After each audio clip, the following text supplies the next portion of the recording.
যুদ্ধ থামাতে ইরানকে চুক্তি করতেই হবে, হরমুজ প্রণালী উন্মুক্ত করে দিতে হবে তেল পরিবহনকারী জাহাজের জন্য। আর এর অন্যথা হলেই ইরানের বিদ্যুৎ কেন্দ্র ও সেতুগুলি কার্যত উড়িয়ে দেওয়া হবে। আমেরিকার প্রেসিডেন্ট ডোনাল্ড ট্রাম্পের এই হুঁশিয়ারির পর আশঙ্কায় ছিল বিশ্ব। কারণ একটাই, আমেরিকা হামলা চালালে তো ইরান হাত গুটিয়ে বসে থাকবে না। ইরানও উপসাগরীয় অঞ্চলে আমেরিকার ঘাঁটিগুলি লক্ষ্য করে পরপর আঘাত হানবে। ইস্টার্ন টাইম অনুযায়ী মঙ্গলবার রাত 8টায় শেষ হচ্ছিল ট্রাম্পের দেওয়া সময়সীমা। ভারতীয় সময় অনুযায়ী সেই সময়সীমা শেষ হচ্ছিল বুধবার ভোর 5:30টা। কিন্তু তার আগেই 2 সপ্তাহের জন্য ইরানের উপর যুদ্ধবিরতির কথা ঘোষণা করলেন ট্রাম্প। ইরানও জানিয়েছে তাদের সায় রয়েছে এই যুদ্ধবিরতিতে। তবে একই সঙ্গে ট্রাম্পের দেওয়া আগের 10টি শর্ত পুরোপুরিভাবে তাদের মেনে নেওয়া সম্ভব নয়, সেটাও স্পষ্ট করেছে মোজতাবা আলী খামেনির দেশ।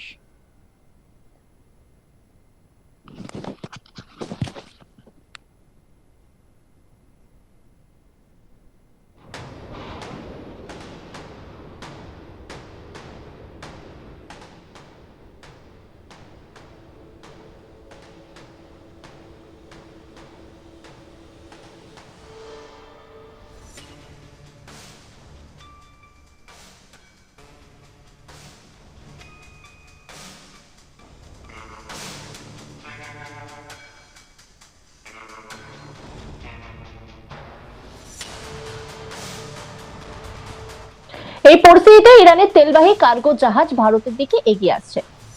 আমেরিকা তেল পরিবহনের ক্ষেত্রে নিষেধাজ্ঞা শিথিল করায় এই ইরানের তেলবাহী কার্গো জাহাজ ভারতে নোঙর করবে বলে জানা গিয়েছে।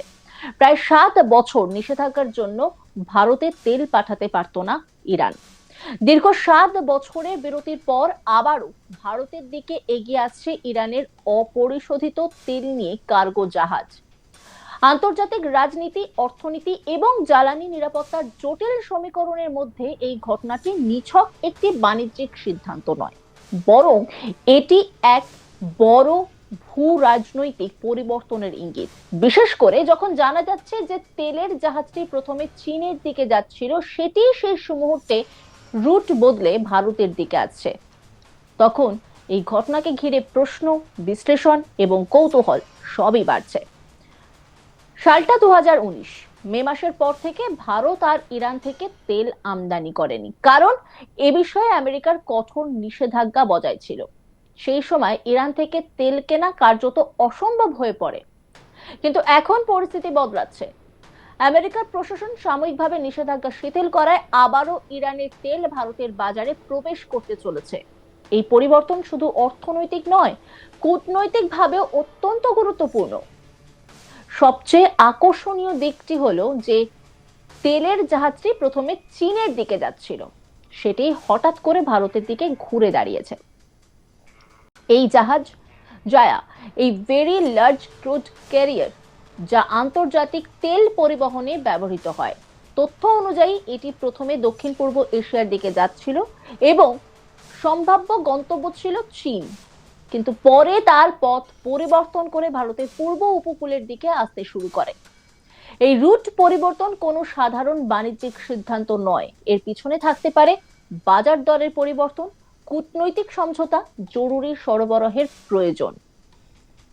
এই চালানটি কিনেছে ইন্ডিয়ান অয়েল কর্পোরেশন, ভারতের অন্যতম বৃহত্তম তেল সংস্থা হিসেবে আইওসি।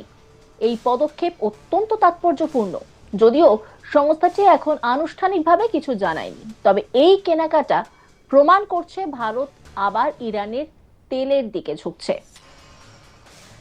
ইরানের তেল কেন এতটা গুরুত্বপূর্ণ? ইরান দীর্ঘদিন ধরে ভারতের জন্য একটি গুরুত্বপূর্ণ তেল সরবরাহকারী ছিল। এর পিছনে কয়েকটি কারণও রয়েছে, যেমন প্রথমত হচ্ছে সস্তা ও সুবিধাজনক শর্ত। ইরান অনেক সময় অন্যান্য দেশের তুলনায় কম দামে তেল দেয় এবং পেমেন্টও নমনীয়তা দেখায়। দ্বিতীয়, ভৌগোলিক সুবিধা। ইরান থেকে ভারতে তেল আনা তুলনামূলকভাবে সহজ এবং খরচ কম। তৃতীয়ত, কৌশলগত সম্পর্ক। ভারত ও ইরানের মধ্যে দীর্ঘদিনের কূটনৈতিক সম্পর্ক রয়েছে। নিষেধাজ্ঞার প্রভাব কিভাবে বদলেছিল ভারতের তেল নীতি।